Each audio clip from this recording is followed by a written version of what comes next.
intinya adalah niat atau tidak. Jadi dimuridkan itu niat atau tidak. Kalau kamu dimuridkan, cek dulu kamu niatnya. Jangan sampai kamu, ini Yesus yang ngomong ya.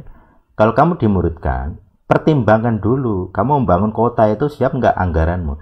Kalau kamu maju perang, di strategi dulu. Kamu punya tentara nggak? Kira-kira menang nggak? Kalau nggak menang, ya berdamai saja. Daripada kamu mati konyol semua, mati semua tentaramu, rakyatmu mati semua.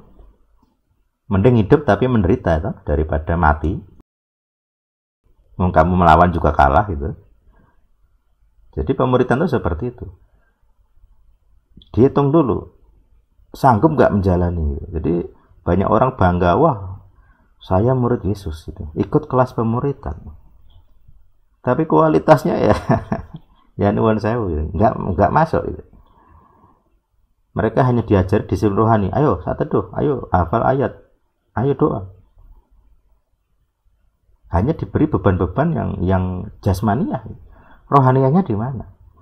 Paulus memperingatkan, segala kesalehan itu munafik kalau tujuannya, kalau hasilnya, tujuan dan hasilnya adalah kenikmatan ragawi. Macam orang doa puasa. Tujuannya apa? Mahdi Al-Sadik, saya tidak pernah nyuruh doa puasa. Tidak penting. Doamu didengar bukan karena kamu berpuasa, bukan karena kamu menderita.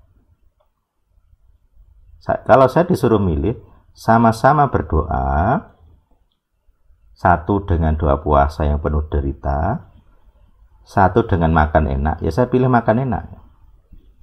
Lawang sama-sama dijawab. Kan Tuhan Yesusmu itu kan tidak butuh kerohanianmu sebenarnya. Doamu dijawab itu bukan karena kamu saleh, aslinya ya. Itu kan pura-puranya aja. Banyak orang berdoa nggak saleh dijawab. Mereka nggak pernah saat teduh. Doa mereka ya sak senengnya, nggak ada jadwal, tapi doanya dijawab. Apakah itu minoritas? Enggak, banyak orang seperti itu. Banyak orang kerohaniannya tidak terstruktur, nggak punya catatan doa, nggak pernah nulis kesan pesan, nggak punya disiplin rohani gitu. Tapi doanya dijawab Tuhan, dan nggak hanya dijawab Tuhan, hidupnya dipakai Tuhan untuk memenangkan banyak orang, mendidik banyak orang. Duitnya juga dipakai untuk kerajaan Tuhan gitu. Tapi secara kerohanian mereka tidak akan dipandang hebat, disepelekan gitu ya. Karena nggak terlihat rohaninya. Makanya saya tidak menilai dari hal-hal yang nggak mutu begitu. Simpel saja kalau saya. Hidupmu pernah nggak? Satu, ngusir setan. Dua, melawan setan. Dua keliling wis. Kalau kamu sanggup dua keliling, tak acungi jempol. Tim inti saja bisa menyerah dengan dua keliling. Greswulo. Melu dua keliling kok malah kena ini. Ada yang celaka, ada yang sakit, ada yang seperti di Magetan kemarin, ada yang keyboardnya hilang, ada yang banyak bocor. Katanya dilindungi Tuhan, tapi kok nggak dilindungi. Nah, akhirnya orang sadar bahwa hidupnya itu nggak suci-suci amat gitu ya. Kalau kamu cuman pelayananmu nge-MC, WL, itu nggak ada powernya, nggak kelihatan kamu suci atau tidak.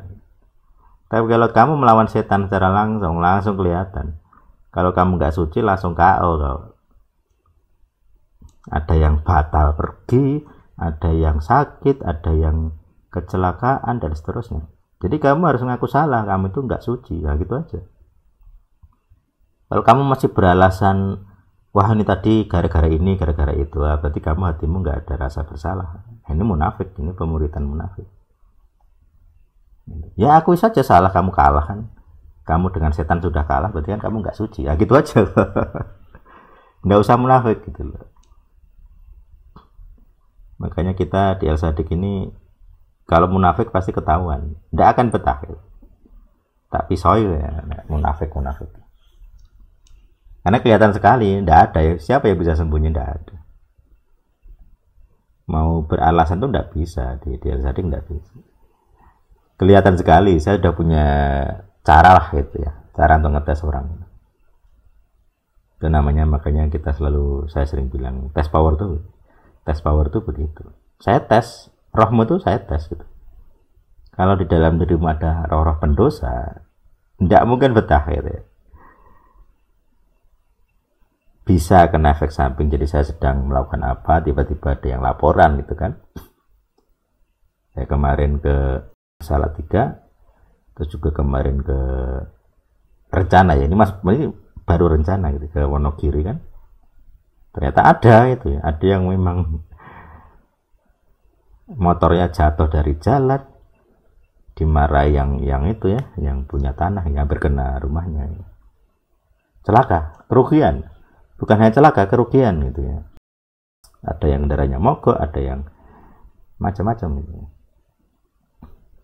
Jadi artinya kita tidak imun. Nah, kita harus mengakui kita tidaklah imunitas 100% dari kuasa setan. Seperti Ayub, ya kitab Ayub, dia dikatakan orang saleh. Ini yang nulis penulisnya ya, penulisnya mengakui bahwa Ayub ini orang saleh. Apa kriteria saleh? Hidupnya tidak bercacat secara sosial, baik gitu ya.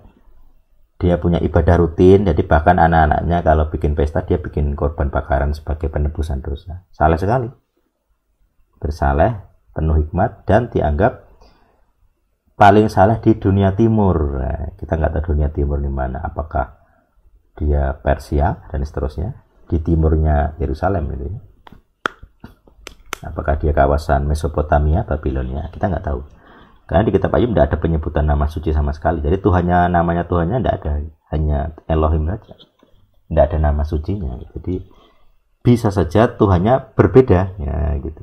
Cuman secara pengalaman orang Yahudi kanonnya dimasukkan ini.